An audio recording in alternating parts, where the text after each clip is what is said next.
करीब एक सप्ताह के जद्दोजहद और इंतजार के बाद आखिरकार छत्तीसगढ़ के विष्णुदेव साय मंत्रिमंडल के विभागों का बंटवारा हो गया है। इस विभाग बंटवारे में कई ऐसे मंत्री हैं जिनको बहुत ही मलाईदार विभाग मिल गया है, लेकिन कई ऐसे मंत्री हैं जिनको कद के अनुसार उनके दिए गए विभाग कम लगते हैं और निश्चित तौर पर उसमें आने वाले दिनों में चर्चा होगी। नमस्कार, मैं हूं डॉक्टर संजय शेखर और आप देख रहे हैं एडिटर जी न्यूज। जी हां, बात करेंगे आज छत्तीसगढ़ के विष्णुदेव साय कैबिनेट के विभागों के बंटवारे की। करीब एक सप्ताह से ज्यादा का समय लग गया। 22 तारीख को कैबिनेट यानी मंत्रिमंडल का विस्तार हुआ था और तब से लगातार इस बात का इंतजार किया जा रहा था कि विभागों का बंटवारा हो जाएगा। सामान्यतः इससे पहले छत्तीसगढ़ की जितनी भी सरकारें बनी थी उसमें मंत्रिमंडल के शपथ ग्रहण के दिन ही शाम तक विभागों का बंटवारा हो जाया करता था, लेकिन इस बार एक सप्ताह से ज्यादा दिन का समय लग गया। 22 तारीख को मंत्रिमंडल का विस्तार हुआ था, शपथ ग्रहण हुआ था और आज 29 तारीख है। आज जाकर के कैबिनेट के मंत्रियों के विभागों की लिस्ट सामने आई है, यानी एक सप्ताह से ज्यादा का समय लग गया। लेकिन आखिर क्यों? इसके पीछे कई सवाल है। अगर कांग्रेस की माने, विश्लेषकों की माने, तो भारतीय जनता पार्टी में जो मंत्री बने थे उनमें इस बात को लेकर के एक तरीके से रस्साकस्सी चल रही थी, एक तरीके से पावर गेम चल रहा था कि कौन से मंत्री को कौन सा विभाग मिलेगा। सभी मंत्री, खासकर सीनियर मंत्री, अपने मनोनुकूल विभाग चाह रहे थे, लेकिन सामंजस्य बिठाना कठिन था। मुख्यमंत्री बहुत सीधे, सरल और सहज हैं। जाहिर सी बात है वो किसी को नाराज करना नहीं चाहेंगे, लेकिन सवाल यहीं तक खत्म नहीं होता, क्योंकि कहने के लिए विभागों का बंटवारा, मंत्रिमंडल का गठन मुख्यमंत्री का विशेषाधिकार है, लेकिन होता ऐसा नहीं है। होता यह है कि जो संगठन चाहता है, भारतीय जनता पार्टी के जो वरिष्ठ लोग हैं, प्रदेश प्रभारी हैं, दिल्ली का दखल होता है। खास तौर पे डायरेक्ट तौर पे पीएम मोदी का दखल तो नहीं, लेकिन अमित शाह का दखल जरूर होता है, मनसुख मंडाविया का दखल जरूर था। और इन सब कवायद में मंत्रिमंडल के विभागों की लिस्ट बना करके यहां से भेजने के बाद अप्रूवल में काफी समय लगा। पहले लिस्ट बनाने में समय लगा, विभागों के बंटवारे में समय लगा, फिर उसको दिल्ली जाकर के दिल्ली से अप्रूवल में, ताकि हाईकमान भी नाराज ना हो जाए, केंद्रीय नेतृत्व भी नाराज ना हो जाए और केंद्रीय नेतृत्व का विश्वास ले लिया जाए, उनकी सहमति ले ली जाए। और इस वजह से इस पूरी प्रक्रिया में पहली बार ऐसा हुआ है कि छत्तीसगढ़ में कैबिनेट के शपथ के एक सप्ताह बाद जो है विभागों का बंटवारा हुआ है।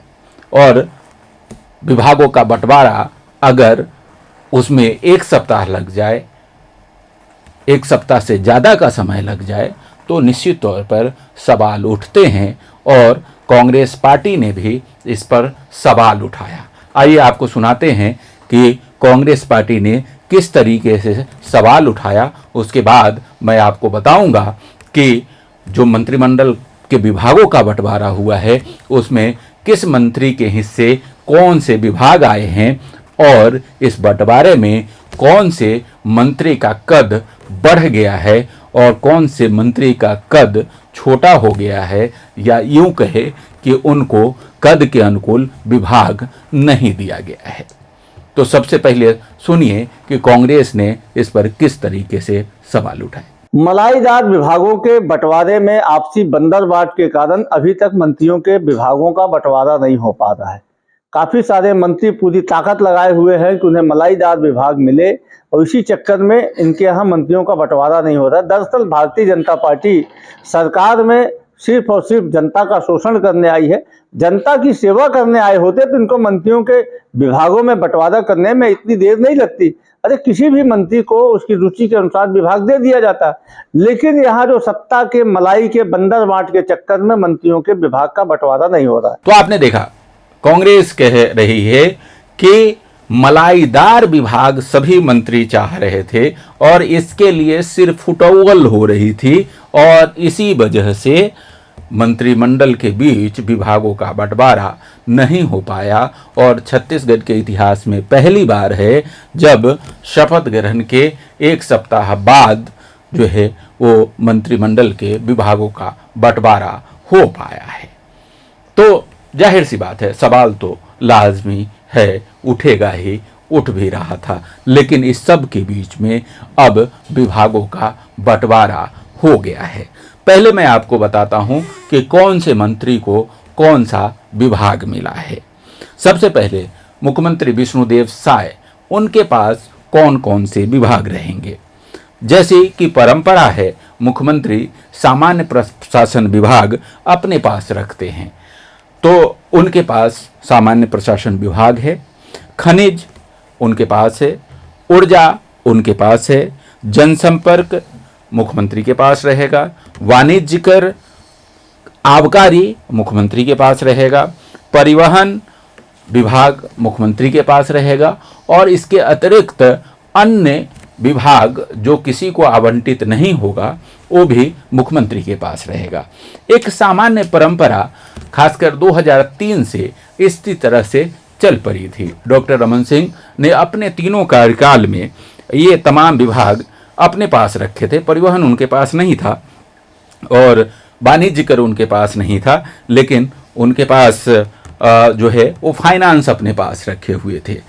मुख्यमंत्री ने इस बार फाइनेंस अपने पास नहीं रखा है, लेकिन बाकी विभाग करीब करीब उसी तरीके से है। विष्णुदेव साय कैबिनेट के नंबर 2 के जो उप मुख्यमंत्री हैं अरुण साव, जो कि बीजेपी के प्रदेश अध्यक्ष हुआ करते थे, वो अब डिप्टी सीएम हैं। और उनके विभागों की बात की जाए तो काफ़ी भारी भरकम विभाग उनको दिया गया है। किसी भी कैबिनेट में जो मंत्री होते हैं उनकी सबसे पहली डिमांड होती है कि उनको पीडब्ल्यूडी की जिम्मेदारी दी जाए। पीडब्ल्यूडी सभी मंत्रियों की पहली पसंद होती है, क्योंकि सबसे ज़्यादा बजट इसी विभाग के पास होता है और सबसे ज़्यादा निर्माण कार्य इसी विभाग के द्वारा कराए जाते हैं। तो ऐसे विभाग, लोक निर्माण विभाग की जिम्मेदारी अरुण साव को दी गई है। बात यहीं पर ख़त्म नहीं होती, इसके साथ ही पीएचई विभाग, जो कि काफ़ी महत्वपूर्ण विभाग है, काफ़ी अच्छा खासा बजट होता है। और छत्तीसगढ़ में तो अभी काफ़ी महत्वपूर्ण विभाग इस दृष्टिकोण से भी है क्योंकि जल जीवन मिशन का क्रियान्वयन छत्तीसगढ़ में काफ़ी युद्ध स्तर पर चल रहा है। केंद्र से बड़ी राशि आ रही है और उसका क्रियान्वयन इसी विभाग के माध्यम से हो रहा है। तो इस दृष्टिकोण से भी ये काफ़ी महत्वपूर्ण विभाग है। तीसरा, नगरीय प्रशासन विभाग, काफ़ी महत्वपूर्ण विभाग। जितने भी नगर निगम, नगर पालिका निगम, नगर पंचायत हैं, यहाँ का टोटल एडमिनिस्ट्रेशन जो है वो इसी विभाग के अंतर्गत आता है। तो ये भी काफ़ी महत्वपूर्ण विभाग है। इसके अलावा लॉ डिपार्टमेंट, इस तरीके से 4 महत्वपूर्ण विभाग की जिम्मेदारी अरुण साव संभालेंगे। मैं आपको बता दूं कि पिछली सरकार में ये तीनों महत्वपूर्ण विभाग 3 अलग अलग मंत्रियों के पास था। पीडब्ल्यूडी की बात करें तो गृह मंत्री ताम्रध्वज साहू के पास था। नगरीय प्रशासन विभाग की बात करें तो वो शिव डहरिया के पास था और पीएचई रुद्रगुरु के पास था। तो इस तरीके से 3 विभागों, 3 मंत्रियों का विभाग डिप्टी सीएम अरुण साव के पास रहेगा। इसके बाद अगर दूसरे डिप्टी सीएम विजय शर्मा की बात की जाए तो विजय शर्मा को भी काफ़ी महत्वपूर्ण विभाग की जिम्मेदारी दी गई है। छत्तीसगढ़ के लॉ एंड ऑर्डर जो है, कानून और व्यवस्था उनके हाथों में रहेगी। वो छत्तीसगढ़ के नए गृह मंत्री बनाए गए हैं। उनके पास गृह के साथ जेल विभाग की भी जिम्मेदारी रहेगी और इसके साथ ही पंचायत और ग्रामीण विकास जैसे काफ़ी महत्वपूर्ण विभाग की जिम्मेदारी उनको दी गई है। पंचायत और ग्रामीण विकास पीडब्ल्यूडी के बाद किसी भी मंत्री की पसंद का दूसरा सबसे महत्वपूर्ण और सबसे मनपसंद विभाग है, क्योंकि पीडब्ल्यूडी के साथ ही पंचायत और ग्रामीण विकास को भी बड़ी राशि मिलती है केंद्र सरकार से। इनका बजट काफ़ी बड़ा होता है और काफ़ी बड़ा निर्माण कार्य इस विभाग के माध्यम से भी कराया जाता है। इस लिहाज से ये काफ़ी महत्वपूर्ण विभाग है। इसके साथ ही तकनीकी शिक्षा, टेक्निकल एजुकेशन और रोजगार, विज्ञान और प्रौद्योगिकी विभाग की जिम्मेदारी भी विजय शर्मा के पास रहेगी। विजय शर्मा की बात हम करें बृजमोहन अग्रवाल की। बृजमोहन अग्रवाल काफ़ी सीनियर बीजेपी के विधायक हैं। मध्य प्रदेश, जब छत्तीसगढ़ मध्य प्रदेश का हिस्सा हुआ करता था, तब भी वो रायपुर से जीत करके जाते थे और पटवा सरकार में पहली बार उनको मंत्री बनने का मौका मिला था और तब से लगातार वो जीतते रहे हैं। रमन सिंह के 15 साल के शासनकाल में लगातार वो कैबिनेट मंत्री रहे और इस बार भी उनको मंत्री बनाया गया है और उनको स्कूल शिक्षा विभाग, उच्च शिक्षा विभाग, इसके साथ ही संसदीय कार्य विभाग, धार्मिक न्यास एवं धर्मस्व विभाग और पर्यटन तथा संस्कृति विभाग की जिम्मेदारी दी गई है। हालांकि विभाग काफ़ी है, कई सारे विभाग हैं, लेकिन अगर बजट के हिसाब से कहा जाए तो बजट के हिसाब से विभाग छोटे हैं। इसलिए लोग कह सकते हैं कि बृजमोहन अग्रवाल को उनके कद के अनुसार विभाग नहीं दिया गया, लेकिन बृजमोहन अग्रवाल की कुशलता है कि उनके पास जो भी विभाग होते हैं उसमें वो इतना और इस तरह से काम करते हैं कि वो हमेशा चर्चा में रहते हैं। बृजमोहन अग्रवाल के बाद एक सीनियर विधायक और मंत्री रामविचार नेताम की बात की जाए तो रामविचार नेताम को छत्तीसगढ़ का एग्रीकल्चर मिनिस्टर बनाया गया है। इसके साथ ही ट्राइबल डिपार्टमेंट की भी जिम्मेदारी उनके पास होगी।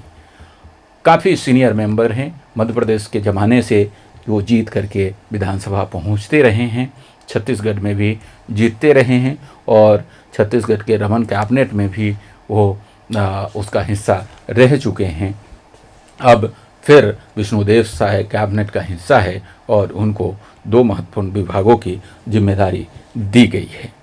इसके बाद अगर बात की जाए दयालदास बघेल की, तो दयालदास बघेल को जो है वो फूड मिनिस्टर, खाद्य और नागरिक आपूर्ति और उपभोक्ता संरक्षण विभाग की जिम्मेदारी दी गई है। केदार कश्यप जो कि रमन सरकार में मंत्री हुआ करते थे, उनकी अगर बात की जाए, अभी भारतीय जनता पार्टी में महामंत्री के पद पर रहे हैं और अब कैबिनेट मंत्री भी हैं। उनकी बात की जाए तो उनको फॉरेस्ट यानी वन और जलवायु परिवर्तन विभाग के साथ ही जो है जल संसाधन विभाग, वाटर रिसोर्स डिपार्टमेंट, कौशल विकास और सहकारिता विभाग यानी कोऑपरेटिव डिपार्टमेंट की जिम्मेदारी उनको दी गई है। तो कद के अनुसार उनको भी महत्वपूर्ण विभाग की जिम्मेदारी दी गई है। नए मंत्रियों में बात करें तो लखनलाल देवांगन जो कि कोरबा के राजस्व मंत्री को हरा करके विधानसभा पहुँचे और फिर कैबिनेट का हिस्सा है, उन्हें वाणिज्य और उद्योग विभाग की जिम्मेदारी दी गई है और इसके साथ ही श्रम विभाग भी उनके पास ही रहेगा। इसी तरीके से एक नए मंत्री श्याम बिहारी जायसवाल की बात की जाए तो छत्तीसगढ़ के नए लोक स्वास्थ्य मंत्री होंगे, यानी हेल्थ मिनिस्टर होंगे, छत्तीसगढ़ के हेल्थ मिनिस्टर होंगे श्याम बिहारी जायसवाल। इसके साथ ही जो मेडिकल एजुकेशन है वो भी डिपार्टमेंट उनके पास ही रहेगा और 20 सूत्रीय जो क्रियान्वयन विभाग है उसकी भी जिम्मेदारी श्याम बिहारी जायसवाल की होगी।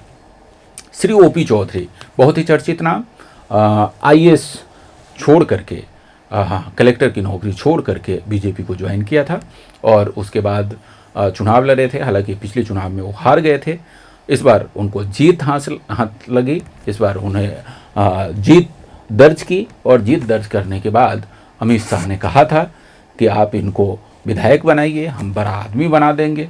तो इनको बड़ा आदमी बनाया गया, मंत्रिमंडल में जगह दी गई और अब सर्वाधिक महत्वपूर्ण विभाग वित्त विभाग की जिम्मेदारी इन्हें दी गई है।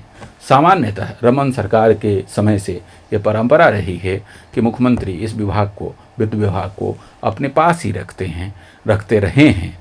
लेकिन अब ये विष्णुदेव साय कैबिनेट में ये विभाग ओपी चौधरी के पास रहेगा। हालांकि रमन सिंह के पहले कार्यकाल में अमर अग्रवाल कुछ दिन के लिए वित्त विभाग के मंत्री थे, लेकिन बाद में लगातार डॉक्टर रमन सिंह ही रहे और फिर भूपेश बघेल ने 5 वर्ष अपने पास ही वित्त विभाग की जिम्मेदारी रखी। वित्त के साथ ही ओपी चौधरी के पास आवास एवं पर्यावरण जैसे महत्वपूर्ण विभाग की जिम्मेदारी भी रहेगी और योजना, आर्थिक एवं सांख्यिकी विभाग की जिम्मेदारी भी ओपी चौधरी के पास ही रहेगी। विष्णुदेव साय कैबिनेट की एकमात्र महिला मंत्री लक्ष्मी राजवाड़े की बात की जाए तो उन्हें महिला और बाल विकास के साथ ही समाज कल्याण विभाग की जिम्मेदारी दी गई है।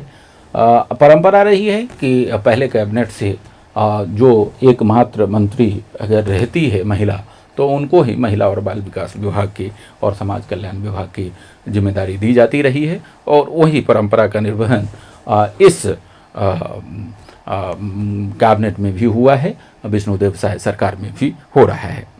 और 12वें नंबर की मंत्री की अगर हम बात करें तो टंकराम वर्मा जो कि पहली बार चुन करके आए हैं, पहली बार विधायक बने हैं और उन्हें छत्तीसगढ़ सरकार में राजस्व जैसे महत्वपूर्ण विभाग की जिम्मेदारी दी गई है। राजस्व के साथ ही उन्हें खेल कूद एवं युवा कल्याण विभाग की भी जानकारी दी गई है, विभाग उनको दिया गया है। तो इस तरीके से आपने देखा कि तमाम मंत्रियों में विभागों का बंटवारा कर दिया गया है। लेकिन इस सब में बात फिर वहीं आकर के रुकती है कि कौन मजबूत हुआ है, किसके हिस्से में बहुत ही मलाईदार और बहुत ही प्रभावशाली डिपार्टमेंट, प्रभावशाली कई दृष्टिकोण से कहा जाता है। देखिए, लोक निर्माण विभाग केवल बजट के दृष्टिकोण से ही महत्वपूर्ण नहीं है।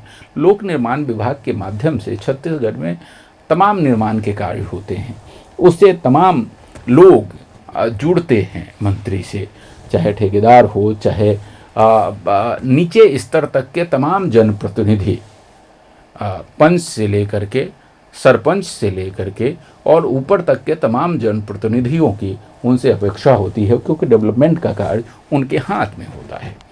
तो काफ़ी प्रभावशाली डिपार्टमेंट होता है। तो अरुण साव के पास बहुत ही महत्वपूर्ण जिम्मेदारी है, विजय शर्मा के पास बहुत महत्वपूर्ण जिम्मेदारी है। डिप्टी सीएम के कद के अनुसार उन्हें डिपार्टमेंट दिया गया है और एक सामंजस्य बिठाने की कोशिश की गई है। लेकिन मैं फिर से कहूँगा कि इसमें एक जगह ऐसा लगता है बृजमोहन अग्रवाल को देख करके कि उनका जो कद है और उनके जो कार्य क्षमता है, उस हिसाब से ये चर्चा जरूर होगी कि उनको उनके कद के अनुसार डिपार्टमेंट देने में कहीं कोई कसर रह गई है। तो इस चर्चा में आज इतना ही। हमारा ये वीडियो आपको कैसा लगा हमें कमेंट बॉक्स में ज़रूर बताएं और हमारा ये वीडियो आपको अच्छा लगा तो इसे लाइक करें, शेयर करें और हमारा चैनल यदि अभी तक आपने सब्सक्राइब नहीं किया है तो इसे सब्सक्राइब करें। अगली बार किसी अन्य विषय के साथ मैं आपके सामने हाजिर होऊंगा। तब तक के लिए मुझे इजाज़त दीजिए। नमस्कार।